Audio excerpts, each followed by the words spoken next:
الحمدللہ رب العالمین والصلاة والسلام علی اشرف الانبیاء والمرسلین اما بعد اعوذ باللہ السمیع العلیم من الشیطان الرجیم من ہمزہ ونفخہ ونفثہ بسم اللہ الرحمن الرحیم ان اول بیت وضع للناس للذی ببکۃ مبارکا وہدی للعالمین۔ نماز کے مسائل پر ہم بات کر رہے تھے، تو پچھلے سیشن کے اندر جن مسائل کے اوپر بات ہوئی تھی وہ تعمیر مسجد کی فضیلت، اس کی اہمیت اور تعمیر مسجد کے آداب اور تعمیر مسجد کی جو ہے نا وہ خبر گیری کرنا، مسجد کی آباد کاری کرنا، اس پر بات ہوئی تھی پچھلے سیشن کے اندر۔ آج انشاءاللہ العزیز ہم جس موضوع پر بات کریں گے وہ ہے کہ وہ کون سی مساجد ہیں جن کو خاص اسباب کی وجہ سے باقی کی تمام مساجد کے اوپر جو ہے نا وہ فضیلت حاصل ہے، اور اسی طرح مسجد جانے کے آداب کیا ہیں، اور مسجد میں جاتے وقت راستے کے اندر کون سی دعا پڑھنی چاہیے، اور مسجد میں داخل ہوتے وقت کون سی دعا پڑھنی چاہیے، اور مسجد سے باہر نکلتے وقت کون سی دعا پڑھنی چاہیے، اور مسجد میں داخل ہونے کے اور باہر نکلنے کے آداب کیا ہیں، اور اسی طرح مساجد کے اندر کن لوگوں کا داخلہ جو ہے نا وہ جائز ہے اور کن کا داخلہ ممنوع ہے۔ آج انشاءاللہ العزیز ہم اس پر بات کریں گے۔ تو سب سے پہلے کہ وہ کون سی مساجد ہیں جن کو خاص اسباب کی وجہ سے باقی کی تمام مساجد کے اوپر جو ہے نا وہ فضیلت حاصل ہے، وہ 5 مساجد ہیں۔ پہلے نمبر کے اوپر مسجد حرام ہے۔ مسجد حرام جو ہے سورہ آل عمران میں آیت نمبر 96 اللہ تعالیٰ فرماتے ہیں کہ ان اول بیت وضع للناس للذی ببکۃ مبارکا وہدی للعالمین۔ یہ جو مسجد حرام ہے یہ روئے زمین پر سب سے پہلا اللہ کا گھر ہے جو لوگوں کے لیے مقرر کیا گیا تھا۔ سب سے پہلے جو اس روئے زمین پر اللہ کا گھر بنا تھا، جو مسجد تعمیر ہوئی تھی، وہ مسجد حرام ہے، اور اس گھر کے بارے میں اللہ تعالیٰ نے فرمایا کہ یہ بابرکت گھر ہے اور جہان والوں کے لیے یہ ہدایت کا گھر ہے۔ اور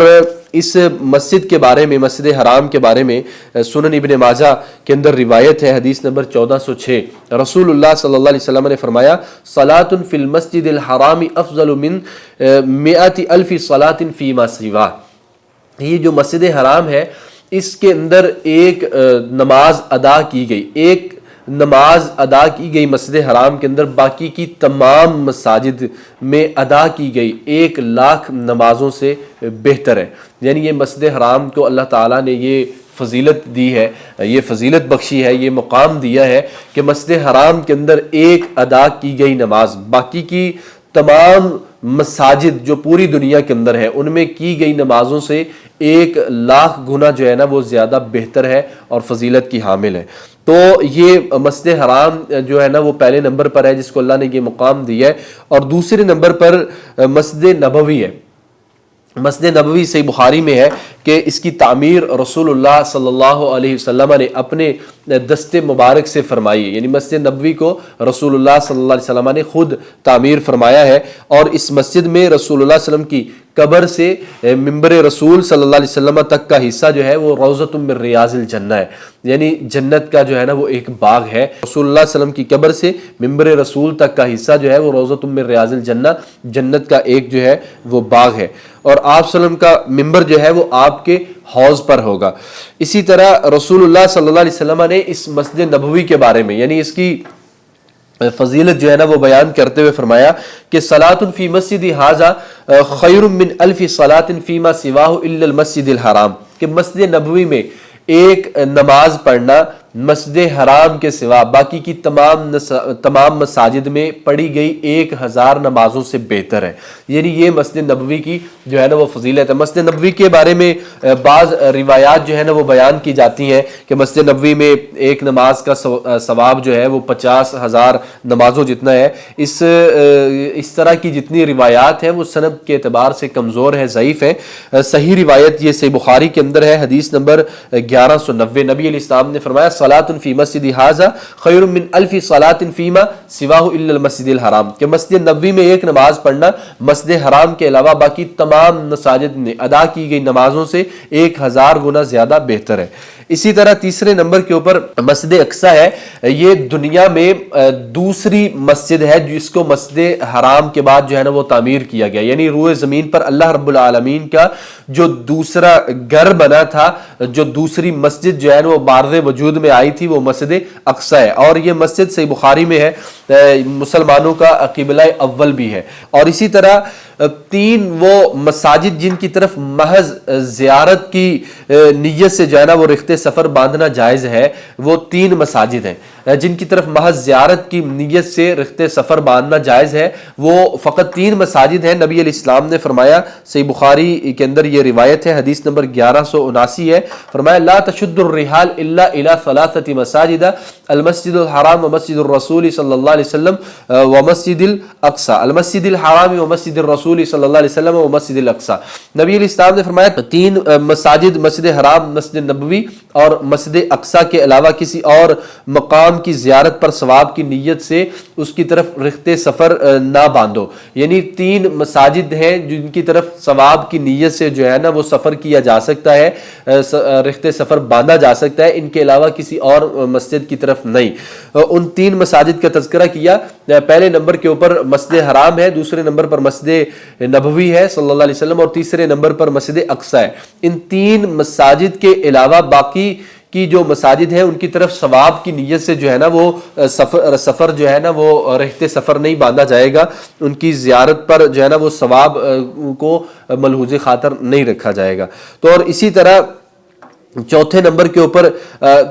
تیسرے نمبر پر جو مسجد اقصی ہے، اس کی ایک اور فضیلت یہ بھی ہے، نبی علیہ السلام نے فرمایا تھا، ایک حدیث میں آتا ہے کہ سلیمان علیہ السلام نے جب مسجد اقصی کی تعمیر کی تو انہوں نے اللہ رب العالمین سے 3 جو ہے نا وہ دعائیں کی تھی، تو ان میں سے ایک دعا یہ تھی کہ اے اللہ جو اس مسجد اقصی کے اندر نماز کی نیت سے آتا ہے، نماز ادا کر کے یہاں سے وہ چلا جاتا ہے، تو اے اللہ اس کو ایسے بنا دینا جیسے اس کے جتنے سابقہ گناہ تھے وہ معاف ہو گئے۔ تو نبی علیہ السلام نے فرمایا کہ حضرت سلیمان علیہ السلام نے مسجد اقصی کی تعمیر کے بعد جو 3 دعائیں کی تھی، مجھے اللہ تعالیٰ نے پہلی 2 دعاؤں کو قبول فرما لیا، اور مجھے امید ہے کہ اللہ تعالیٰ نے تیسری دعا بھی قبول فرما لی ہوگی۔ وہ تیسری دعا کہ جو یہاں پر نماز کی نیت سے آیا، نماز پڑھ کے چلا گیا، وہ ایسے ہی ہے جیسے اس کے سابقہ گناہ اللہ رب العالمین نے معاف فرما دیے۔ اور اسی طرح چوتھے نمبر کے اوپر جو ہے نا وہ مسجد قباء ہے، تاریخ اسلام میں یہ پہلی مسجد ہے، صحیح بخاری میں ہے کہ تاریخ اسلام میں یہ سب سے پہلی مسجد ہے جس کو رسول اللہ صلی اللہ علیہ وسلم نے تعمیر فرمایا ہے۔ رسول اللہ صلی اللہ علیہ وسلم نے اس مسجد قباء کے بارے میں فرمایا، جامع ترمذی کی روایت ہے، حدیث نمبر 324 ہے، الصلاۃ فی مسجد قباء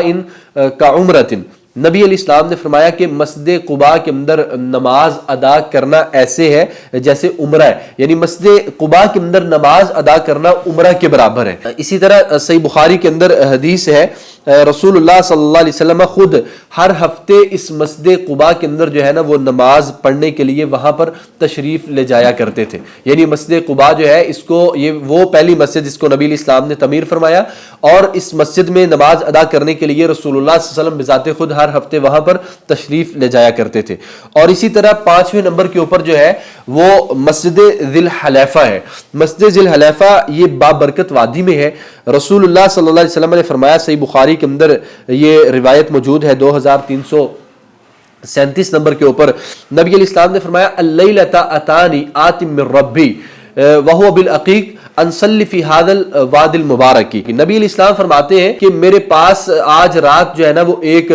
فرشتہ میرے رب کی طرف سے آیا، اور تب آپ وادی عقیق کے اندر تھے، تو اس نے یہ کہا کہ انصلی فی ھذا الواد المبارک، اس نے فرمایا اس مبارک وادی میں نماز پڑھیے۔ تو یہ جو جگہ ہے اس کو مسجد ذی الحلیفہ کہتے ہیں، یہ بابرکت وادی میں ہے۔ رسول اللہ صلی اللہ علیہ وسلم نے اس کے بارے میں یہ فضیلت بیان فرمائی کہ اس رات میرے پاس ایک آنے والا آیا جب آپ وادی عقیق میں تھے جہاں پر یہ مسجد ذی الحلیفہ ہے،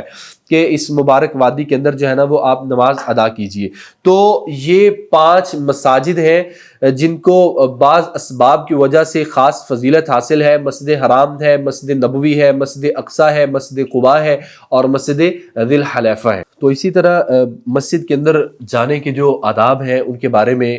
شریعت کا کیا حکم ہے، تو مسجد میں جانے کے آداب میں سے سب سے پہلی یہ چیز ہے کہ جو مسجد انسان کے مسلمان بھائی کے قریب ہے اس کا زیادہ حق بنتا ہے کہ اس کو آباد کیا جائے، اس میں نماز پڑھی جائے، بغیر کسی عذر کے، بغیر کسی معقول عذر کے، بغیر کسی وجہ کے دوسری مساجد کی طرف جانا مناسب نہیں ہے۔ جو اپنے قریب مسجد ہے اس کے اندر جا کر نماز ادا کرنا، نماز پڑھنا، یہ سب سے زیادہ بہتر ہے، افضل عمل ہے۔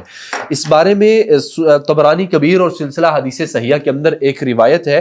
رسول اللہ صلی اللہ علیہ وسلم نے فرمایا لیصلی الرجل فی المسجد الذی یلیہ ولا یتبع المساجد، لیصلی الرجل فی المسجد الذی یلی ولا یتبع المساجد، کہ آدمی کو چاہیے کہ اس مسجد کے اندر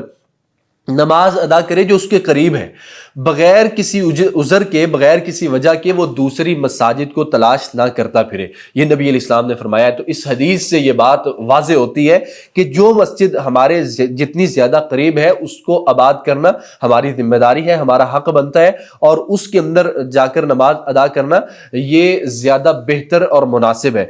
بغیر کسی وجہ کے۔ عام طور پر ہوتا یہ ہے، لوگ چھوٹی چھوٹی باتوں کے اوپر جو ہے نا وہ ناراض ہو کر اپنی قریب والی مسجدوں کو جو ہے نا وہ چھوڑ دیتے ہیں اور دور دور والی مسجد کی طرف جو ہے نا وہ نماز کے لیے جانا شروع کر دیتے ہیں۔ تو افضل راجح عمل یہ ہے کہ جو انسان کے زیادہ قریب مسجد ہے اس کو جو ہے نا وہ آباد کیا جائے، اور یہ مسجد کے آداب میں سے پہلا ادب ہے۔ اور اسی طرح مسجد کے آداب میں سے ایک بات یہ بھی ہے کہ منہ میں بو پیدا کرنے والی چیز جو ہے وہ کھا کر مسجد کے اندر نہیں جانا چاہیے، شرعی لحاظ سے یہ منع ہے۔ نبی علیہ السلام نے منع فرمایا کہ جو چیز انسان کھائے اور اس کے منہ سے اس کی سمیل جو ہے نا وہ آ رہی ہو تو پھر اس کو مسجد کے اندر نہیں جانا چاہیے جب تک اس کی سمیل جو ہے نا وہ ختم نہیں ہو جاتی۔ اگر کھا ہی لی ہے انسان نے کوئی ایسی چیز تو جب تک اس کی سمیل جو ہے نا وہ ختم نہیں ہو جاتی اس کو مسجد کے اندر جانا نہیں چاہیے، کیونکہ حدیث میں آتا ہے صحیح بخاری کتاب الاذان کے اندر حدیث نمبر 855 ہے،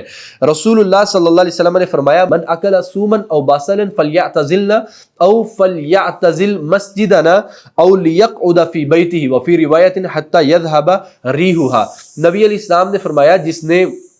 لہسن یا پیاز، یعنی جس نے کچا لہسن یا پیاز کھایا ہے وہ ہمارے قریب نہ آئے یا وہ ہماری مساجد کے اندر جو ہے نا وہ داخل نہ ہو۔ جس نے کچا لہسن یا پیاز کھایا ہے وہ ہمارے قریب نہ آئے، وہ ہم سے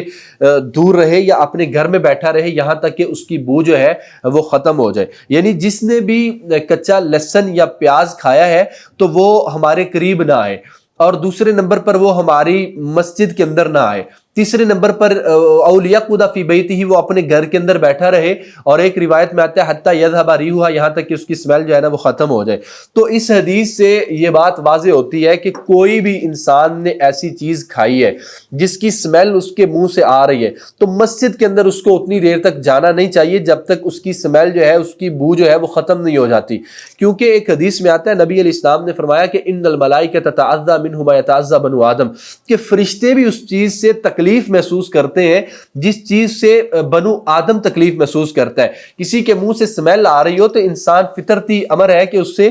جو ہے نا وہ نفرت کرتا ہے، اس سے دور ہوتا ہے، اور اس کو اور انسان کو اس چیز سے تکلیف ہوتی ہے۔ تو ایسی ہی چیزوں سے فرشتوں کو، ملائکہ کو بھی تکلیف ہوتی ہے، اور نبی علیہ السلام نے فرمایا کہ اللہ کے گھر کے آداب کے منافی ہے کہ ایسی چیز کھا کر انسان اللہ کے گھر میں جائے کہ اس کے منہ سے سمیل آ رہی ہو۔ اسی لیے رسول اللہ صلی اللہ علیہ وسلم مسواک کا کثرت کے ساتھ اہتمام فرمایا کرتے تھے، صبح کو بھی مسواک ہر نماز کے وقت، اور اسی طرح رات کو سونے سے پہلے بھی مسواک، صبح اٹھتے ساری تہجد کے اندر بھی مسواک، کیونکہ جو منہ ہے یہاں سے تو انسان نے اپنی زبان سے اللہ کا نام لینا ہوتا ہے، قرآن پڑھنا ہوتا ہے، ذکر اذکار کرنے ہوتے ہیں، تو انسان کو خاص خیال رکھنا چاہیے۔ اور مسجد کے آداب میں سے بھی یہ ہے کہ انسان کوئی ایسی چیز کھا کر مسجد کے اندر داخل نہ ہو کہ اس کے منہ سے سمیل آ رہی ہو۔ ہمارے اندر بہت بڑا المیہ یہ ہے کہ کتنے مسلمان ایسے ہیں جو سگریٹ نوشی کرتے ہیں اور اسی طرح حقہ پیتے ہیں بعض دیہاتوں کے اندر لوگ، اور اسی طرح جو ہے نا وہ ان کے منہ کی سمیل جو ہے نا وہ ختم نہیں ہوتی تو وہ مسجد کے اندر داخل ہو جاتے ہیں، مسجد میں چلے جاتے ہیں۔ ایسے کرنا شریعت کے اندر سختی کے ساتھ اس چیز سے منع کیا گیا ہے۔ اور اسی طرح آپ دنیاوی طور پر دیکھیں، جو شخص جو ہے وہ سگریٹ پیتا ہے، وہ اگر سگریٹ پینے والا انسان جو ہے جب اس کو پسینہ آتا ہے تو اس کے پسینے سے بھی جو ہے نا وہ سگریٹ کی سمیل آ رہی ہوتی ہے، حتیٰ کہ سگریٹ پینے والا انسان اگر مر بھی جاتا ہے تو آپ اس کا ہاتھ اٹھا کر اپنے منہ کے قریب کریں، آپ کو اس کے ہاتھ سے بھی جو ہے نا وہ سگریٹ کی سمیل آ رہی ہوگی۔ تو یہ وہ چیزیں ہیں جن سے بنو آدم بھی تکلیف محسوس کرتے ہیں، اور ملائکہ بھی تکلیف محسوس کرتے ہیں، اور اللہ تعالیٰ کو بھی یہ چیز جو ہے نا وہ اچھی نہیں لگتی، اور مساجد کے اللہ کے گھروں کے آداب کے بھی منافی ہے۔ تو یہ تھے مسجد کی طرف جانے کے آداب۔ اسی طرح مسجد کے اندر جاتے ہوئے، یعنی مسجد کی طرف جاتے ہوئے کون سی دعا پڑھنی چاہیے؟ مسجد میں داخل ہوتے وقت اور مسجد سے باہر نکلتے وقت۔ تو اس میں ایک یہ ہے، صحیح مسلم کے اندر بھی حدیث ہے، صحیح بخاری کے اندر 6316 نمبر پر یہ روایت موجود ہے کہ رسول اللہ صلی اللہ علیہ وآلہ وسلم صبح کی نماز کے لیے مسجد کے اندر جاتے ہوئے آپ نے یہ دعا پڑھی ہے، اللہم اجعل فی قلبی نورا۔ یہ نہایت ہی جامع ترین دعا ہے جو صبح کے وقت نبی علیہ السلام نے مسجد کی طرف جاتے ہوئے پڑھی ہے۔ اللہم اجعل فی قلبی نورا وفی لسانی نورا واجعل فی سمعی نورا واجعل فی بصری نورا واجعل من خلفی نورا ومن امامی نورا واجعل من فوقی نورا ومن تحتی نورا اللہم اعطنی نورا۔ نہایت ہی یہ جامع دعا ہے جو صحیح بخاری میں بھی ہے، صحیح مسلم کے اندر بھی ہے۔ افسوس یہ ہوتا ہے کہ ہمیں بہت زیادہ ایسی دعائیں جن کا ہمیں علم نہیں ہے، یا ہم دعاؤں کا جو ہے نا وہ خیال نہیں رکھتے، یا ہم ان کو یاد نہیں کرتے، یا ہم اتنی محنت نہیں کرتے کہ ان دعاؤں کو یاد کریں۔ وہ چیزیں جو نبی علیہ الصلاۃ والسلام کی مبارک سنتیں ہیں، جس طرح آپ نے کیا، جیسے آپ نے کیا، جیسے آپ نماز کے لیے مسجد میں جاتے ہوئے یہ دعا پڑھتے، ہم بھی یہ دعائیں پڑھیں۔ ہم بہت زیادہ ان چیزوں سے دور ہیں۔ جیسے یہ جو دعا ہے، نہایت ہی کم لوگ ہیں جن کو اس دعا کا علم ہو یا جو اس دعا کو پڑھتے ہو۔ تو رسول اللہ صلی اللہ علیہ وسلم نے صبح کی نماز کے لیے مسجد کے اندر جاتے ہوئے یہ دعا پڑھی ہے۔ تو اسی طرح مسجد میں داخل ہوتے ہوئے ایک اور دعا ہے جو صحیح مسلم کے اندر بھی ہے۔ رسول اللہ صلی اللہ علیہ وسلم وہ دعا پڑھا کرتے تھے جب مسجد میں داخل ہوتے، یعنی مسجد میں داخل ہوتے وقت یہ دعا پڑھنی چاہیے، اللہم افتح لی ابواب رحمتک۔ یعنی ہم دو طرح پڑھ سکتے ہیں، ایک اللہم افتح لی ابواب رحمتک، اور دوسرا یہ ہے اللہم افتح لی ابواب رحمتک۔ تو مسجد میں داخل ہوتے وقت جو ہے نا یہ دعا پڑھنی چاہیے۔ تو اسی طرح ایک اور دعا ہے مسجد میں داخل ہوتے ہوئے اس کو پڑھنا چاہیے۔ اس کا فائدہ کیا ہے؟ یہ سنن ابی داود کی روایت ہے، کتاب الصلاۃ، حدیث نمبر 466۔ نبی علیہ السلام نے فرمایا کہ جو شخص جو ہے وہ مسجد میں داخل ہوتے ہوئے یہ دعا پڑھتا ہے تو وہ سارا دن جو ہے وہ شیطان سے محفوظ رہتا ہے۔ شیطان سے وہ شخص سارا دن محفوظ رہتا ہے جو مسجد میں داخل ہوتے ہوئے یہ دعا پڑھتا ہے۔ وہ دعا کیا ہے؟ اعوذ باللہ العظیم وبوجہہ الکریم وسلطانہ القدیم من الشیطان الرجیم۔ ایک روایت میں اس سے زیادہ کا تذکرہ ہے، اعوذ باللہ العظیم وبوجہہ الکریم وسلطانہ القدیم من الشیطان الرجیم، بسم اللہ والصلاۃ والسلام علی رسول اللہ، اللہم افتح لی ابواب رحمتک۔ تو یہ جو دعا ہے یہاں تک، اعوذ باللہ العظیم وبوجہہ الکریم وسلطانہ القدیم من الشیطان الرجیم من الشیطان الرجیم۔ نبی علیہ السلام نے اس دعا کے متعلق فرمایا ہے کہ جو مسجد میں داخل ہوتے ہوئے یہ دعا پڑھ لیتا ہے تو وہ شخص جو ہے وہ سارا دن جو ہے وہ شیطان سے محفوظ رہتا ہے۔ تو یہ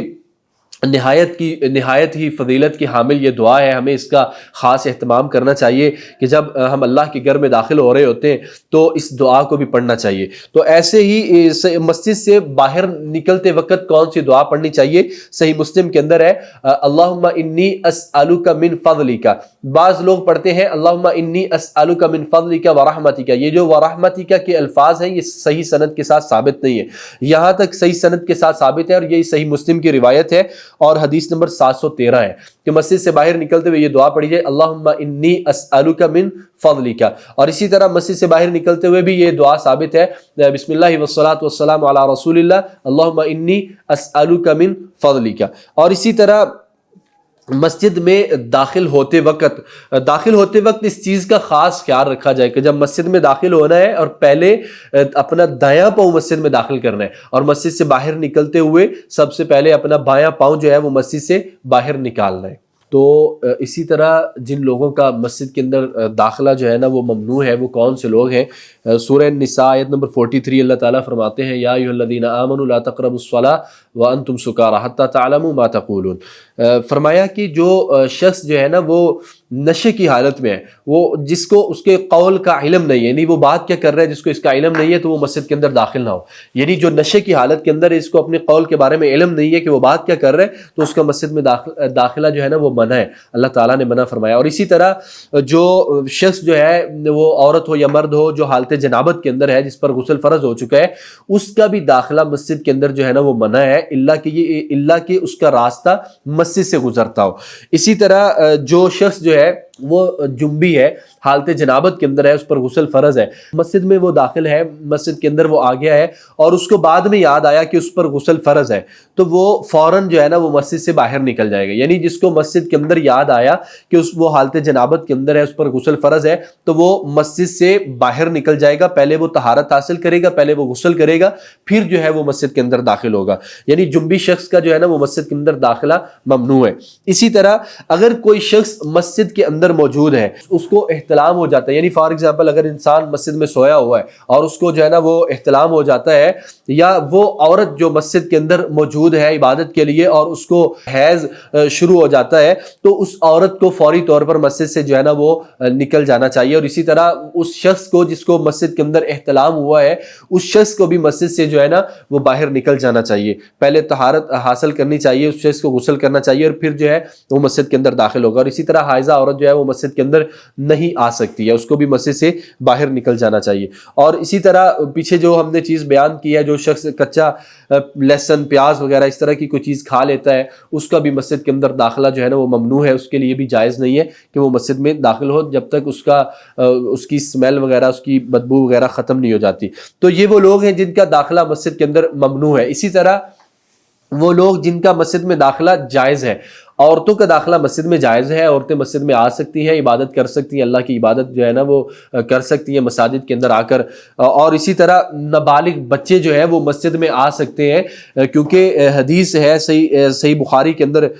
516 نمبر یہ روایت ہے، ابو قتادہ رضی اللہ عنہ حدیث کے راوی ہیں، رسول اللہ صلی اللہ علیہ وسلم نے نماز پڑھائی اور آپ صلی اللہ علیہ وسلم نے امامہ بنت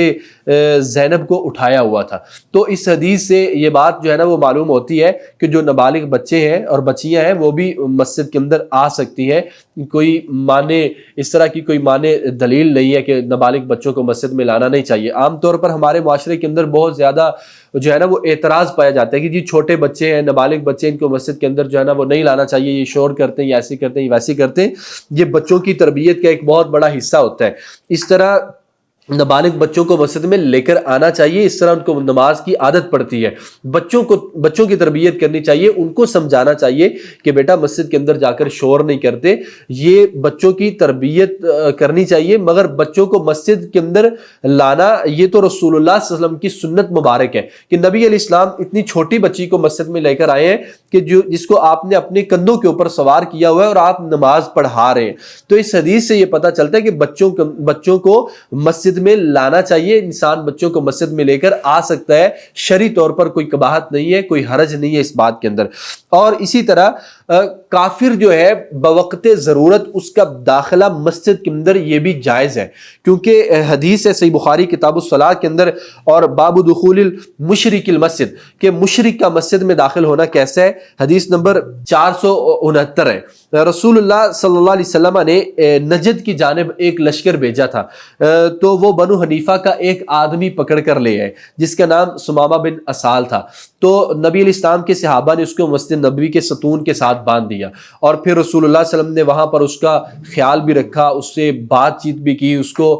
رسول اللہ صلی اللہ علیہ وسلم نے تو حالانکہ وہ سمامہ بن اسال جو ہے وہ اس وقت وہ کافر تھے اور مشرک تھے، مطلب انہوں نے کلمہ بھی نہیں پڑھا تھا، تو مسجد نبوی کے ستون کے کے ساتھ ان کو باندھ دیا گیا۔ تو اس حدیث سے ایک بات تو یہ معلوم ہوتی ہے کہ کافر اور مشرک کا بوقت ضرورت مسجد میں داخلہ جائز ہے، کیونکہ یہ صحیح بخاری کی حدیث ہے۔ اور دوسرے نمبر پر نبی علیہ الصلوۃ والسلام کے گھر سے ثمامہ بن اسال کا جو ہے نا وہ کھانا آتا رہا ہے، تو مسجد کے اندر جو ہے نا وہ باندھا ہوا تھا۔ تو ان احادیث سے یہ بات جو ہے نا وہ معلوم ہوتی ہے کہ کافر جو ہے وہ بوقت ضرورت اس کو مسجد میں لایا جا سکتا ہے، وہ مسجد کے اندر داخل ہو سکتا ہے۔ تو یہ وہ مسائل تھے جن کا آج ہم نے نماز کے حوالے سے تذکرہ کیا ہے، ان مساجد کے بارے میں بیان کیا ہے جن کو خاص جو ہے نا وہ فضیلت حاصل ہے۔ وہ 5 مساجد ہیں، اور اسی طرح مسجد جانے کے آداب کیا ہے، اور مسجد کے اندر جو ہے نا وہ کون سی